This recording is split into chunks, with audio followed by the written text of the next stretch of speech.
what's the difference between a good agent and a bad agent in the final price? If you take into account negotiation ability, work ethic, and marketing resources to attract buyers. It could be hundreds of thousands. Hundreds. Yep.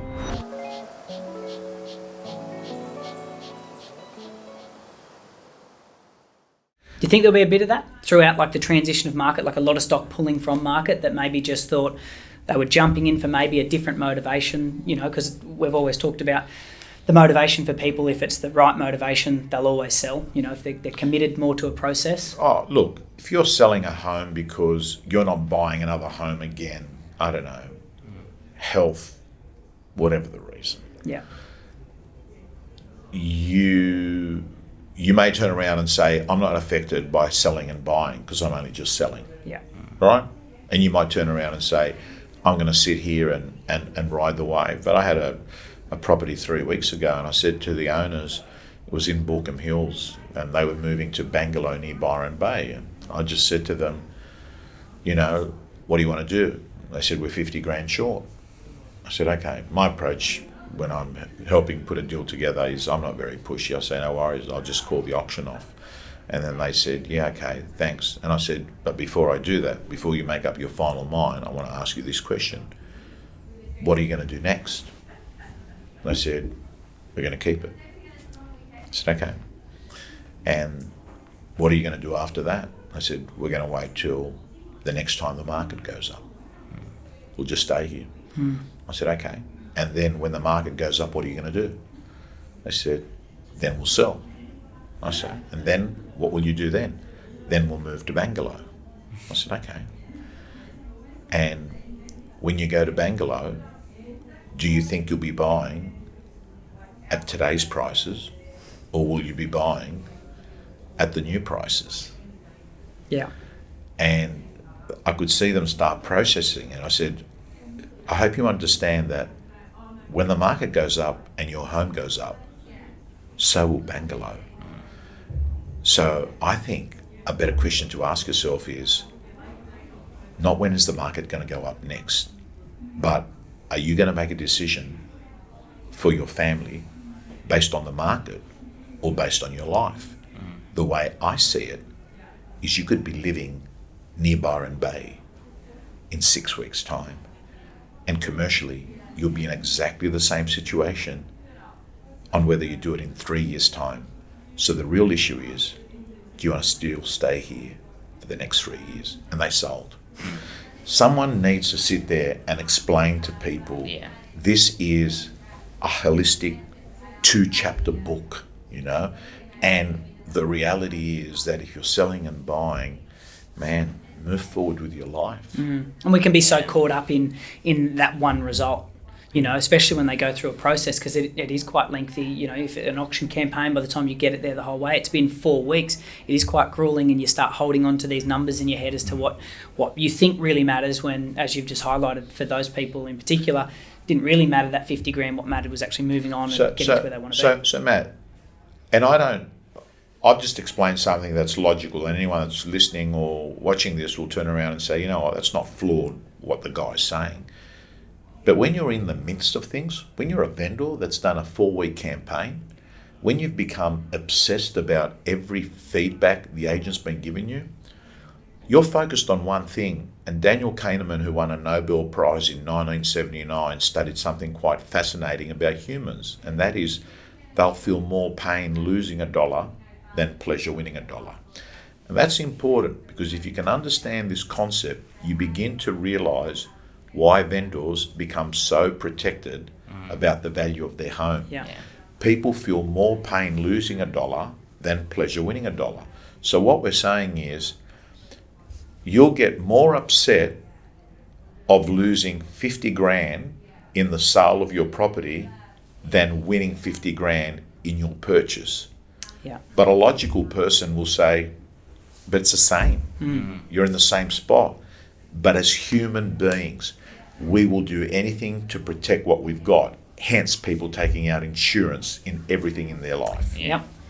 I really, really like that, because such a common thing you hear about, I don't need to sell. Yes, but you want to. Yes. Don't lose sight of the reasons why you wanted to in the first instance. Yes. And I guess that sort of brings us to something else which we wanted to really ask you. And part of getting through that process in the best possible way is choosing the right agent that's going to guide you. So if you are a seller at the moment, if it was yourself, Tom, how do you select that right agent? What do you look for? As much as people want to turn around and say they make a logical decision, they make an emotional decision that's justified logically afterwards. So there's this conversation and they just sort of feel, you know what? Yeah, he or she is the one. But what are the factors with my 35 years in real estate that I would be looking at an agent? I'd be looking at what have the recent people that have actually sold said and felt about this agent. I think they matter because recency trumps loyalty, and you should never forget that. Recency meaning the recent feedback. Yeah. Number two, I would think to myself, this agent is going to be part of my life for 4 to 6 weeks, right? I'm bringing them into the boundary of my life. They're coming inside a perimeter which I don't let other people in. How do I feel about having this person in my life? Because when you're buying a home, you actually really don't have that much interaction with the agent you buy from. No. They actually never come into your home, right? No. Right? So I'd have to feel comfortable about that. Is this the sort of person where when I see their phone number on my phone and it's ringing, I'm happy to talk to them, or I think, okay, it's this conversation again, right? So I'd look at that. Then I'd have a look at their ability to attract buyers and negotiate with the best buyers. So to me, a real estate agent brings two things to the table. Marketing resources to attract maximum audience, because you want to sell it to the best buyer, not the first buyer. And once that's been achieved, negotiation ability, because very rarely is the cheapest agent and the best agent the same agent. Very rarely, right? So on average, if you were to ask the industry what they believe, and you'd be a very good person to have a view on this, is what's the difference between a good agent and a bad agent in the final price? If you take into account negotiation ability, work ethic, and marketing resources to attract buyers. It could be hundreds of thousands. Hundreds. Yep. Matt, most people tell me it's at least 5%. Yep. Others say more likely 10%. So if you're listening to this and there's an average price point in your marketplace of $1 million, we're talking about $100,000 sitting on the table if not executed properly, and if not selecting the right agent to execute that strategy. Yeah. Yeah, 100%.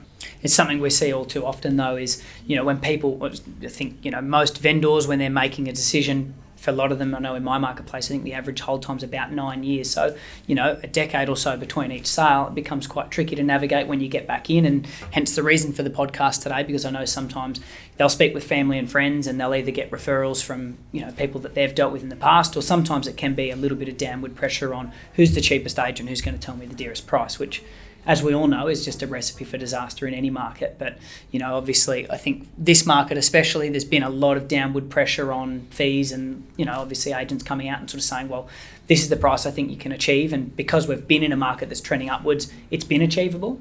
So I think for some vendors, it's been a little bit more difficult to try and tell the difference between a good and a bad agent, because everyone's seemingly selling property.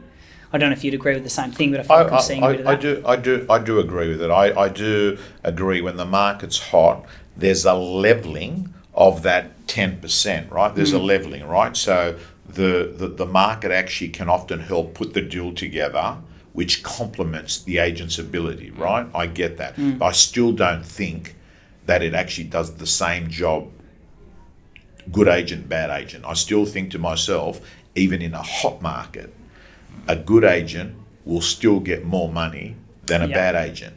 And I've got to tell you, the most expensive thing I've seen in real estate is putting a good buyer in front of a bad agent.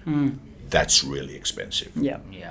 Well, the other thing we wanted to talk to you about, Tom, which we touched off camera a little bit, was obviously with your breadth of experience, because you see so many different markets. I know you do have a passion for the inner west, and you do a lot of work there in terms of auctions. But you mentioned you sort of you've invested a lot over the years. Over the next couple of years, what would you say to people looking to try and invest? Where would you be looking? In terms of segments of the market, or perhaps areas that maybe you think are going to experience some good growth over the next decade.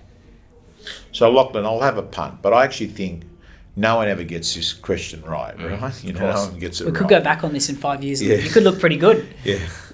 Oh, I've got to tell you, I did tip 3 months ago an easing of the market, and I had a lot of people on my social media sort of said, doesn't know what he's talking about, a lot of random, few trollers, this and that.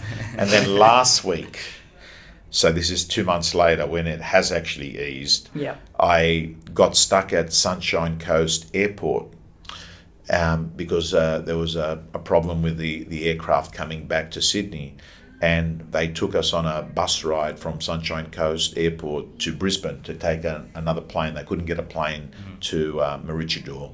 So I had a lot of time to spare, So I just went back to each individual troller and said, what now? Yeah, I love it. Right? But here's my view. My view is that I love using past track records to help make a better decision, using data from the past. In 1919, when the Spanish flu sort of ravaged and, killed a minimum, they're saying 50 million people, might have been more. But it's the closest reference point we had to COVID-19. What happened is people started leaving the core city areas. They started moving rural, regional, away from the hubs.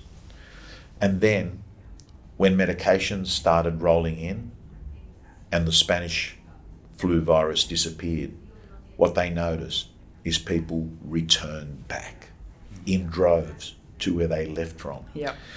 So what I think may happen is that people, as the vaccine starts getting absorbed by the population, as COVID-19 slowly becomes something of the past over the next 6 months, a year, 2 years, what we'll see is some of these areas that didn't do as well during the COVID period will start getting interest again. So I think units will actually get popularity again, because what happened is units have actually dropped in prices. If you look at them, and I talk about houses have gone crazy, but units have dropped.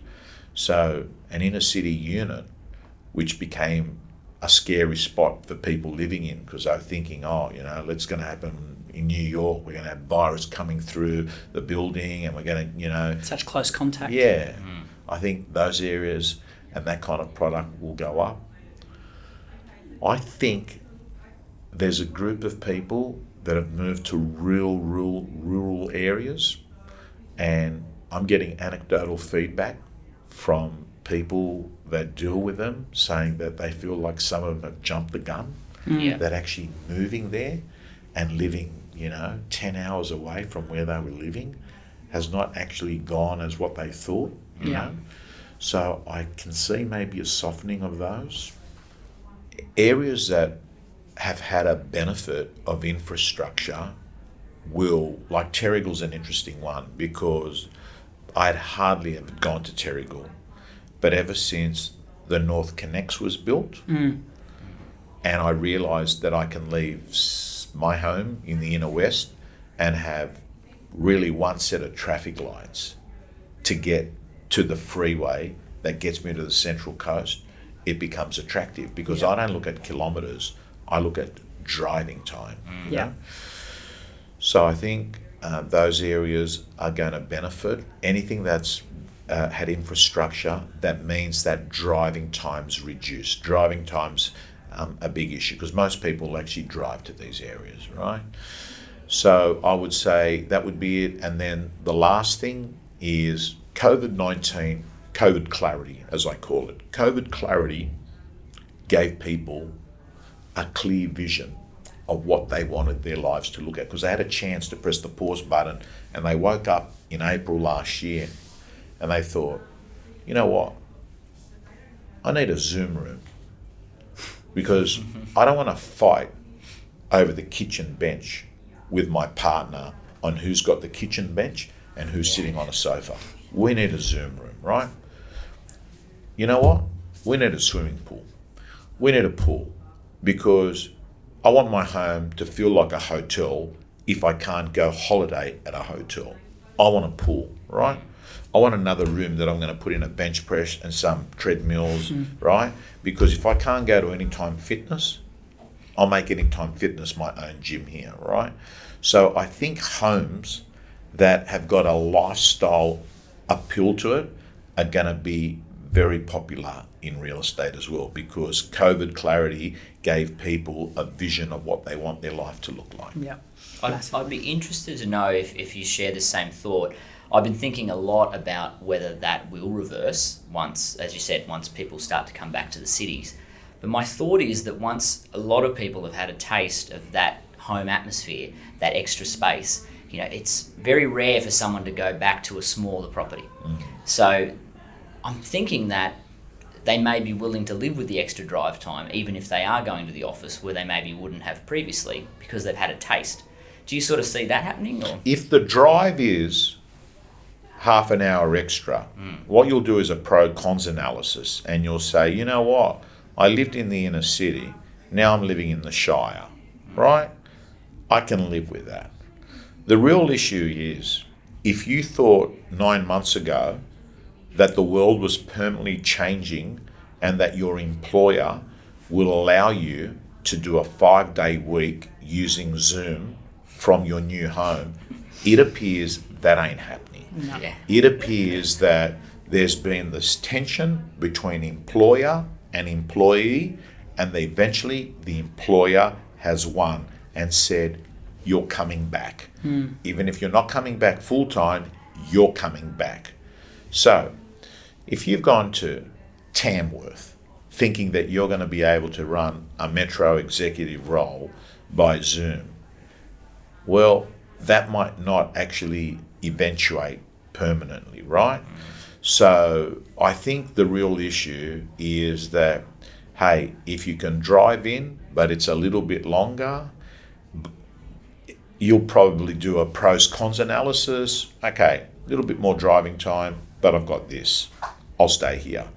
But if it's the next ladder out, which is, I've got to take a flight in, I've got to be in there on Monday, Tuesday, Wednesday, I've got to take a flight in, I'm going to have to sleep at a hotel room or find somewhere to go live with my mother-in-law Monday nights and Tuesday nights.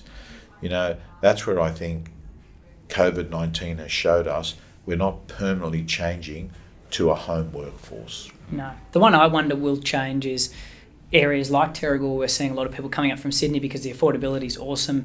The home that you just described is, 30%, 40% cheaper on the coast than it is in some parts of Sydney.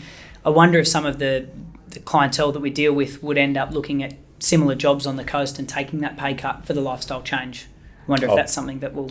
I think absolutely they would. I think if you were to do a survey of people and you said to them you're going to get paid $150K a year, not $200K a year, but you're going to not have to drive to Sydney, you're going to be able to work at Gosford, right?